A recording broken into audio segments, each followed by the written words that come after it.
С радостью приветствую вас на своем канале.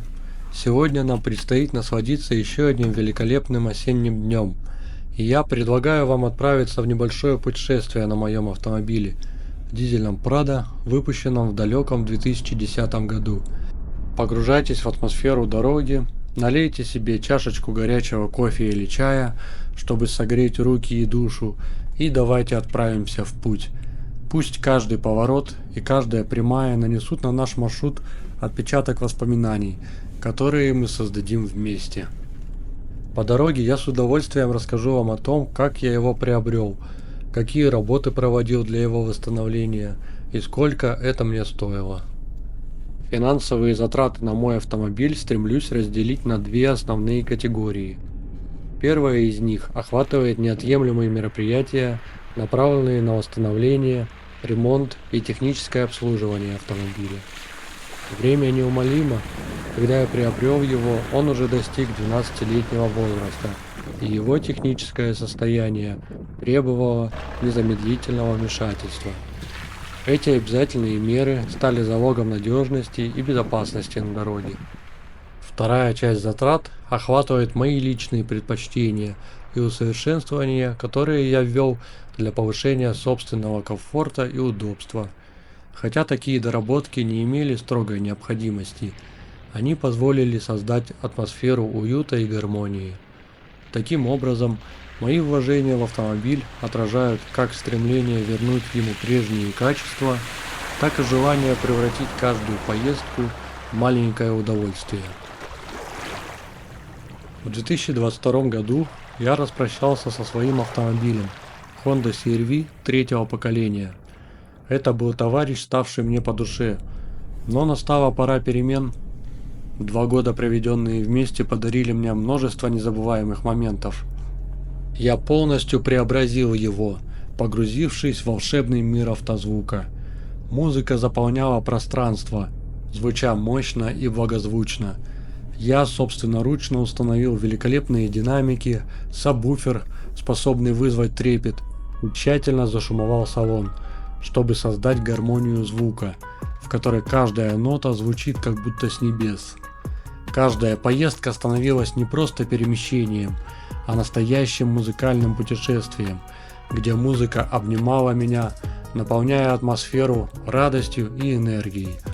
Погружение в музыку стало столь же важным, как и управление автомобилем, ведь каждое мгновение переживалось новыми оттенками и эмоциями. Когда я выставил Хонду на продажу, покупатель нашелся всего через час. Он внимательно осмотрел автомобиль, оценил музыку и сразу решил его купить. Так я остался без колес, и начался мучительный поиск нового автомобиля. В тот момент мечталось о Honda Pilot, но хороших вариантов на горизонте не возникало.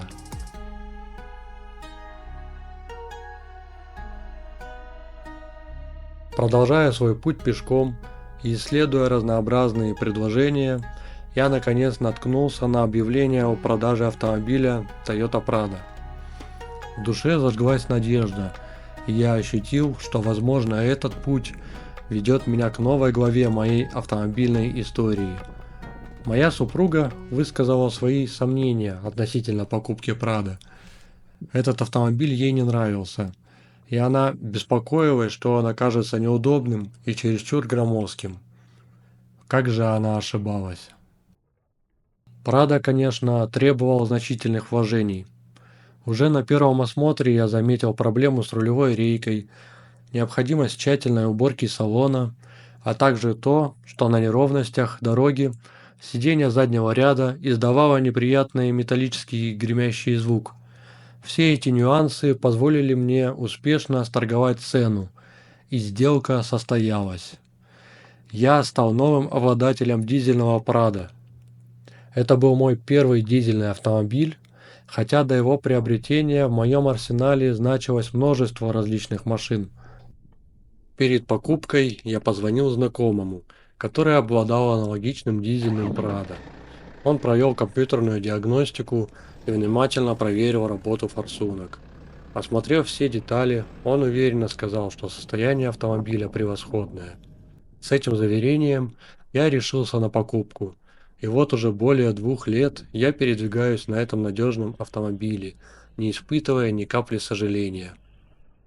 После приобретения автомобиля первым делом я решил провести его техническое обслуживание, что неизменно делаю при покупке подержанного транспортного средства. Начал с диагностики подвески, в результате которой мне рекомендовали заменить сайлент-блоки и провести обслуживание задних суппортов.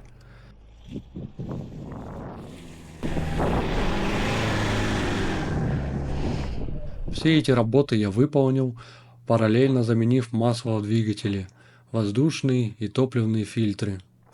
Для топливного фильтра я выбрал продукцию фирмы Sakura, оплатив ее разумную цену.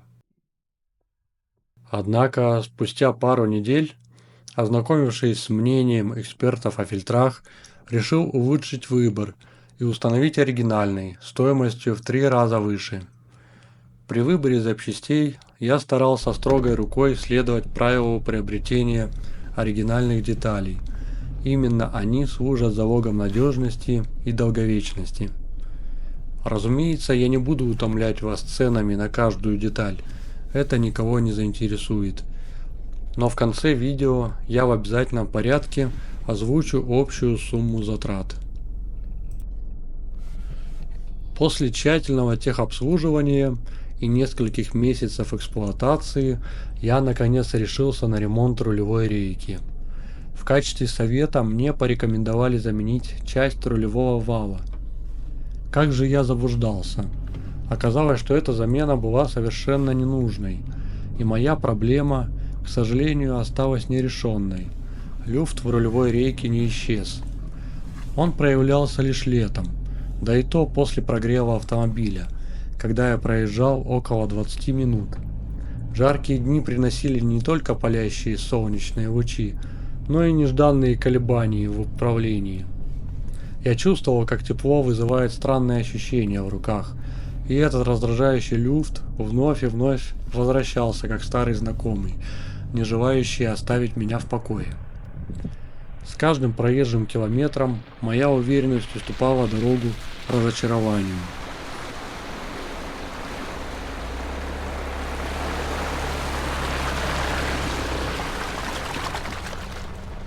А автомобиль после всех усилий словно смеялся надо мной, оставаясь неисправным, несмотря на приложенные старания. В конечном итоге я отправился в город Сургут, надеясь на восстановление своего автомобиля с помощью ремонта рулевой рейки. Но, увы, моя надежда оказалась тщетной. После множества безуспешных попыток обескураженные мастера наконец пришли к выводу. Единственным решением было заменить рулевую рейку на новую. После замены рулевой рейки проблема окончательно исчезла. Насладившись непринужденной поездкой на своем автомобиле, я решил еще раз обновить масло в гидравлическом усилителе руля. После этого я снова отправился на регулировку развал-схождения. Покатавшись немного на своем автомобиле, я заметил едва уловимый гул, который проявлялся при скорости около 60 км в час. Обратившись к мастерам, я узнал, что причиной этого звука стало изменение подшипников в раздаточной коробке, которые требовали замены. Я заказал новые подшипники и оригинальное масло и вернулся для их установки. Спустя какое-то время я также заказал оригинальное масло и фильтр для автоматической коробки передач, что обошлось мне примерно в 25 тысяч рублей. Замена была частичной, и я повторял эту процедуру дважды. Я также задумался о том, в каком состоянии находится ремень ГРМ. Неизвестность вселяла тревогу. Я решил, что пора принять меры. Я заказал новый ремень, ролики и помпу, все оригинальное, без компромиссов. Это была инвестиция в безопасность и надежность моего автомобиля. Все вместе с работой по замене обошлось мне примерно в 30 тысяч рублей, но душа моя была спокойна. Теперь я знал, что под капотом находится все необходимое для уверенного движения вперед, и я смогу вновь наслаждаться поездками, не опасаясь неожиданностей. В принципе, все неполадки моего автомобиля на этом исчерпаны. Хочу сразу отметить, что большинство из них я устранял, будучи наследником предыдущих владельцев, поскольку многие проблемы уже присутствовали при покупке, когда они не слишком заботились о техническом состоянии автомобиля. За мое время эксплуатации, что превышает 2 года, лишь одна неисправность дала о себе знать. Порвался пыльник наружного правого шруса, издавая при этом странные звуки, будто призывал к вниманию. Оригинальный шрус комплектуется с валом и стоит около 25 тысяч рублей. Однако я, проявив смекалку, заказал деталь от корейского производителя и заплатил за замену. В эту сумму я также включил расходы на страховку за 3 года – 24 тысячи рублей, а также стоимость переобувки шин. Конечно, не все чеки сохранились, да и некоторые затраты ускользнули из памяти. Но мне представляется, что к этой цифре можно добавить еще около 50 тысяч рублей за замену масла в двигателе и ряд мелких расходов, которые, к сожалению, не могу вспомнить. По мере устранения неисправностей я вносил изменения и совершенствования в автомобиль. При покупке одна из фар имела трещину в стекле. Я приобрел 2 новых стекла и отправил фары на чистку и замену. Они преобразились и стали выглядеть как новые. Кроме того, я самостоятельно установил новые противотуманки. Для завершения обновления я купил новые коврики и чехлы для сидений, придавая интерьеру свежий вид. Завершил работу полной химчисткой автомобиля, который теперь сиял, словно только что сошел с конвейера. В автомобиле находилась старая некачественная магнитола, замененная одним из прежних владельцев, но она давно утратила свою привлекательность. Я жаждал избавиться от нее и в результате установил новую, что пленила меня своим великолепным звуком и функцией камеры заднего вида. Зимние шины также оставляли желать лучшего, и я немедля приобрел новые. Старая сигнализация, постоянно подверженная сбоям и самопроизвольным срабатыванием, утратила свою полезность, и я решился на замену. Теперь в моем автомобиле установлена современная система, управляемая через приложение на телефоне. Наконец тонировка, потерявшая первоначальную привлекательность, была снята, и я заменил ее на свежую, что добавило автомобилю новый стиль. Эти изменения не только обновили его внешний вид, но и наполнили каждую поездку ощущением комфорта и уверенности. Это все, что удалось восстановить в памяти о моих расходах на автомобиль. Конечно, не все можно вспомнить, но большая часть чеков сохранилась. Давайте подведем итог. Первая часть затрат на ремонт, включая запчасти и работу, обошлась мне около 240 тысяч рублей. Эта сумма не включает расходы на замену масла в двигателе и другие мелкие расходники, такие как фильтра и так далее. Что касается второй части затрат, моих доработок и желаний, она составила 120 тысяч рублей. В итоге общая сумма достигла 360 тысяч рублей, которые я инвестировал в эксплуатацию и обслуживание этого автомобиля.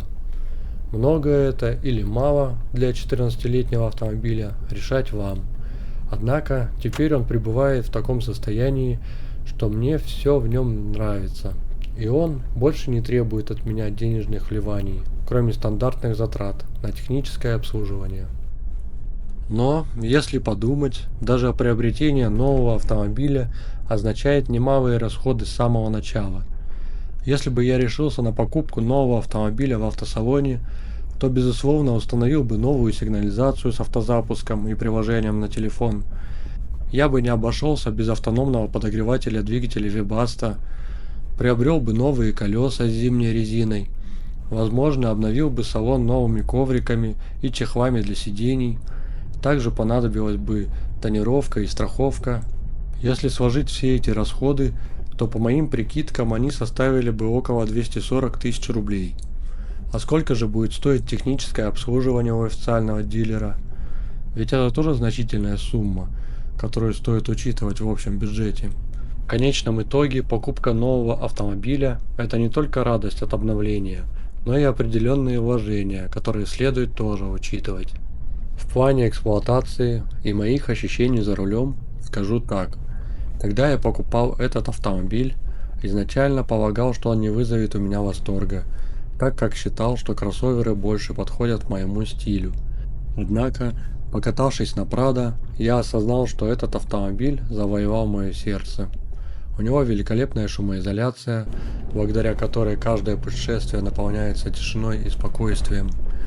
Просторный багажник позволяет вместить все необходимое, а внутри автомобиля чувствуешь себя надежно и комфортно. Я уверен, что Прадо не подведет меня, и я без труда доберусь до любого пункта назначения, преодолевая любые препятствия. Это не просто средство передвижения, а верный спутник в моих путешествиях, позволяющий открывать новые горизонты и ощущать уверенность на любом маршруте.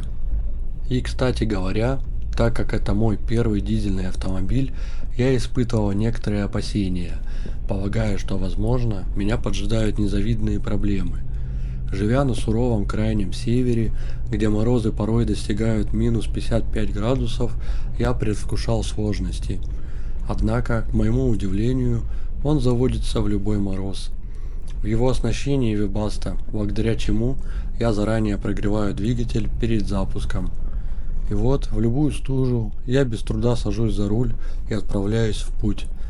В то время как автомобиль не укомплектован сепаратором, я никогда не добавлял никаких присадок в топливо зимой и ни разу не столкнулся с проблемами. Он всегда готов к новым рейсам, уверенно заводится и беспрепятственно мчит по снежным просторам. Многие задаются вопросом, как дизельный двигатель справляется с зимними холодами, не испытывая при этом дискомфорта, как быстро оттаивают стекла и многое другое. Когда мороз приходит, я активирую режим быстрого прогрева, нажимая кнопку Power Heat, расположенную на панели приборов.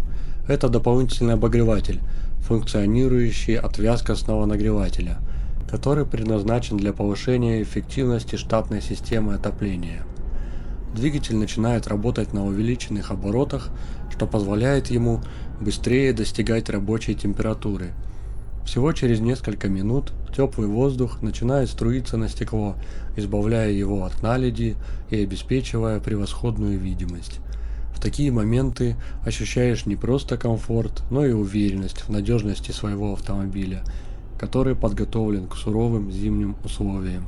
Зимние утренние поездки, несмотря на холод, становятся значимо приятнее, когда знаешь, что всего одна кнопка может творить чудеса, превращая зиму в тепло и уют. Прадо поистине универсальный автомобиль, созданный для того, чтобы дарить комфорт в городских поездках и на дальних трассах. Он станет надежным спутником как на увлекательные рыбалки в лесу, так и для того, чтобы с достоинством прокатить друзей в день их свадьбы. Этот автомобиль, сохраняя свою безупречную репутацию, не требует лишних забот и всегда готов к приключениям. Его надежность и простота в обслуживании делают его идеальным выбором, в то время как его ликвидность на рынке не только обеспечивает сохраняемость стоимости, но и радует владельца. Прадо не просто средство передвижения, а верный друг, который будет с вами в самых разных жизненных ситуациях, раскрывая бескрайние горизонты ваших путешествий и оставаясь неотъемлемой частью множества воспоминаний. Я решил создать это видео, прежде чем выставить на продажу свой автомобиль. Искренне надеюсь, что мой верный спутник найдет своего нового владельца, который оценит его по достоинству. Каждое транспортное средство – это не просто металлическая конструкция, а целая история, полная опыта и эмоций. За рулем этого автомобиля я пережил множество незабываемых мгновений, каждое из которых вплетено в его уникальную душу. Теперь, когда пришло время отпустить его на новые горизонты, мне хочется, чтобы этот видеоблог стал путеводной звездой для тех, кто ищет уютный, надежный автомобиль. Пусть он станет новым соратником жизни и откроет дверь к радости и приключениям, ожидающим впереди. Надеюсь, его новая жизнь будет яркой и насыщенной, полной удивительных путешествий и незабвенных воспоминаний.